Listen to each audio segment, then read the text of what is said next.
Doctor Zakir নায়েককে আপাতত বাংলাদেশ আসার অনুমতি না দেওয়ার সিদ্ধান্ত নিয়েছে সরকার। ইসলামিক স্কলার ডাক্তার জাকির নায়েককে বাংলাদেশে আসার অনুমতি না দেওয়ার সিদ্ধান্ত নিয়েছে সরকার। নিরাপত্তা ও রাজনৈতিক বাস্তবতা বিবেচনা করে সরকার এমন সিদ্ধান্ত নিয়েছে। এমন সিদ্ধান্তের পর ক্ষুব্ধ প্রতিক্রিয়া জানিয়েছেন নেটিজেনরা।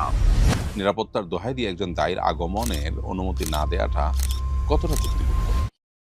ডাক্তার জাকির নায়েককে দেশের লাখো কোটি মানুষ ভালোবাসেন এবং অগণিত মানুষ তার বাংলাদেশে আসা এবং এখানে এসে বিভিন্ন প্রোগ্রাম করাটার প্রত্যাশা করেন। অতএব তার আশাটা মৌলিকভাবে প্রত্যাশিত এবং কাঙ্ক্ষিত এবং তার আশাটাই বরং স্বাভাবিক। তিনি সারা দুনিয়ার অন্যান্য মুসলিম দেশগুলোতে, মুসলিম প্রধান দেশগুলোতে গিয়েছেন, কিন্তু বাংলাদেশের মতো মুসলিম প্রধান দেশে তিনি এখনো আসেননি। সেটি আসলে অবাক করার মতো বিষয়। সরকার যে অজুহাত দিয়ে তাকে আসার ব্যাপারে এখন অনুমোদন দেয়নি এবং বলেছে নির্বাচন পরে আসতে পারবে, সেই অজুহাত নিয়ে আমার বক্তব্য হলো, আ এখানে ২ টি দিক আছে। একটি দিক হলো যে, এটা ঠিক যে তিনি যদি আসতেন, বাংলাদেশ সরকার যদি নিরাপত্তা দেওয়ার জন্য সিরিয়াস হতেন, তাহলে সেক্ষেত্রে এটা কোনো অসম্ভব বিষয় হতো না। অর্থাৎ একজন মানুষ আসলে তার অনুষ্ঠানকে ঘিরে যে নিরাপত্তা দেয়া, সেটুকু ব্যবস্থা করার মতো শক্তি সামর্থ্য অবশ্যই সরকারের আছে। সরকার যদি বিষয়টাকে খুব সিরিয়াসলি নিত এবং এটাকে খুবই পজিটিভলি দেখত, তাহলে সেক্ষেত্রে এটার ব্যবস্থাও হয়তো করত। আমরা এর আগে দেখেছি বিভিন্ন এই সরকার আমলেই, ইন্টারিমের আমলেই বিভিন্ন গায়ক এবং বিভিন্ন ধরনের অ্যাক্টররা এসেছে এবং তারা পারফর্ম করেছে এবং এয়ারপোর্ট রোডে জ্যামের সৃষ্টি হয়েছে, বহু মানুষের সমাগম হয়েছে। সেগুলোতে নিরাপত্তা কিন্তু সরকার দিতে পেরেছে। অতএব এখানে যে সরকার চাইলে নিরাপত্তা দেয়া একেবারে অসম্ভব ছিল, ব্যাপারটা এরকম না। তবে আরেকটা বাস্তবতা এখানে আছে, সেটা হলো যে আমাদের দেশে সাম্প্রতিক সময়গুলোতে আইনশৃঙ্খলার যে পরিস্থিতি, বিশেষ করে নির্বাচন যত ঘনিয়ে আসছে, নানান ষড়যন্ত্রের ডালপালা গজাচ্ছে খুবই স্বাভাবিকভাবেই। এয়ারপোর্টে আগুন লেগেছে, আর অনেকগুলো ঘটনা ঘটেছে। এগুলো থেকে বোঝা যায় যে বড় কোনো গ্যাদারিং, অস্বাভাবিক রকমের কোনো গ্যাদারিং যদি এই মুহূর্তে হয়, সেখানে কোনো অসাধু চক্র সেখানে কোনো দুর্ঘটনা ঘটিয়ে পরিস্থিতি ঘোলাটে করবার চেষ্টা করতে পারে। তো সেটাও আমাদের মাথায় রাখা দরকার এবং সেটিকে বিবেচনায় এনে তার এই আশাটা যদি ২-৪ মাস পরে হয়, ২-৪ বা ৬ মাস পরে হয়, তাহলে সেটা আমার মনে হয় না মন্দ এবং ইনশাআল্লাহ আমার বিশ্বাস তিনি বাংলাদেশে আসবেন আজ অথবা কাল। বাংলাদেশে তার আসা এবং তার দাওয়াতি কাজ করার সুযোগ আছে এবং সেই সুযোগটা দিন, দিন আরো বাড়িত হবে ইনশাআল্লাহ তাআলা। বছর ঘুরে যখন আমার ছেলের জন্মদিন আসে, প্রতি বছরই জন্মদিনে তার সুস্থতা ও সুন্দর ভবিষ্যৎ কামনা করে মসজিদে, মাদ্রাসায় কিছু টাকা আমি দান করে থাকি। এবার এক কলিগ বলল, "এটা বিদআত। এর মাধ্যমে তোমার ছেলের উপকার নয়, বরঞ্চ আরো অপকার হবে। সঠিক বিষয়টা জানতে চাই।" এই প্রশ্ন উত্তর হলো যে, জন্মদিবস উদযাপনের এই সংস্কৃতি মূলত পেগান এবং প্রকৃতি পূজারী থেকে এসেছে এবং এর সাথে তাদের ধর্মবিশ্বাসের একটা নিগূঢ় সম্পর্ক কিন্তু আছে। একজন মুসলমান হিসেবে আমরা এজন্য জন্মদিবসকে কোনোভাবে উদযাপন করতে পারি না। জন্মদিনকে কেন্দ্র করে এই যে আপনি মসজিদ মাদ্রাসা দান করছেন বা বিশেষ কিছু করছেন, এটাও এক প্রকারের উদযাপন এবং এটাও সেই দিবসটাকে প্রমোট করার নামান্তর। আপনি মৌলিকভাবে আপনার সন্তানের কল্যাণ কামনা করে আল্লাহর কাছে দান সাদাকা করতে পারেন। সেটার জন্য আপনাকে বিশেষভাবে আপনার জন্মদিবসকেই কেন বেছে নিতে হবে? সারা বছরই আপনি দান করতে পারেন। যদি এমন হয় যে জন্মদিবসের দানটা আপনার কাকতালীয়, অর্থাৎ আপনি সপ্তাহের নির্দিষ্ট দিনে দান করে থাকেন, সেটা কাকতালীয়ভাবে জন্মদিবসে পড়ে গেছে অথবা প্রতিদিন দেন সেই হিসাবে জন্মদিবসেও দিয়েছেন, তাতে অসুবিধা নেই। কিন্তু যদি জন্মদিবসকে কেন্দ্র করে দেন, তাহলে জন্মদিবসকে আপনি বিশেষভাবে উদযাপন করছেন এবং এই যে উদযাপন, সেটাও তো আ অমুসলিমদের সাথে সাদৃশ্য গ্রহণ। নবী সাল্লাল্লাহু আলাইহি ওয়াসাল্লাম পরিষ্কারভাবে আমাদেরকে বলেছেন, "মান তাশাব্বাহা বিকওমিন ফাহুয়া মিনহুম।" যে ব্যক্তি কোনো সম্প্রদায়ের মানুষের সাদৃশ্য গ্রহণ করবে বা কারোর মতো হওয়ার চেষ্টা করবে, সে কিন্তু তাদের অন্তর্ভুক্ত হয়ে যাবে। এজন্য এটা আপনার জন্য জায়েজ হবে না। তবে আপনার কলিগ যেটা বলেছেন বেদাত, এখানে বেদাত হওয়ার ইস্যু নেই।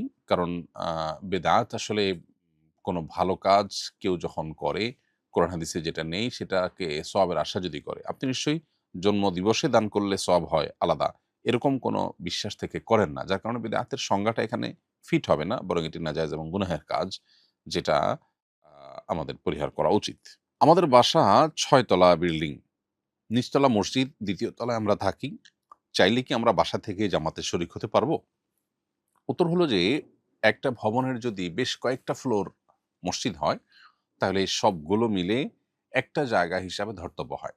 ধরুন একটা মসজিদের ৩ টা ফ্লোর আছে, ground floor, first floor, second floor. এই ৩ টা ফ্লোরের যেকোনো ফ্লোরে দাঁড়ালেই সেটি মসজিদে দাঁড়ানো হিসেবে বিবেচিত হবে। কারণ ৩ টা মিলে একটা হিসাবে গণ্য হবে। কারণ ৩ টাই মূলত মসজিদ। কিন্তু যদি একই বিল্ডিং এর একটা ফ্লোর মসজিদ হয়, হতে পারে যে টেম্পোরারি মসজিদ, অথবা এটা পাঞ্জেগানা মসজিদ, নিয়মতান্ত্রিক অফ মসজিদ না, অথবা নিয়মতান্ত্রিক মসজিদ। কিন্তু একটা ফ্লোর মসজিদ, উপরে হয়তো বাসা, ইমাম সাহেবের বাসা বা অন্য কারোর বাসা। তো উপরে যেহেতু বাসা, সেহেতু ভিন্ন জায়গা হিসেবে সেটি গণ্য হবে। কারণ পারপাস সম্পূর্ণ ভিন্ন। আর যখন সেটি মসজিদ নয়, অন্য কিছু, অতএব সেখানে দাঁড়িয়ে নামাজ পড়লে আপনি মসজিদে জামাতে দাঁড়িয়ে নামাজ পড়েছেন, সেটি মনে করা হবে না এবং সেটি বলা যাবে না। যার ফলে আপনাকে মসজিদে এসেই জামাতে শামিল হতে হবে। আপনার বাসা থেকে আপনি শামিল হতে পারেন না। ঠিক একইভাবে মসজিদের ঠিক আশেপাশে ডানে বামে অথবা পূব দিকে যে সমস্ত বাসাবাড়িগুলো আছে, বিশেষ করে ঢাকা শহরে আমরা জানি যে খুব লাগোয়া বিল্ডিংগুলো।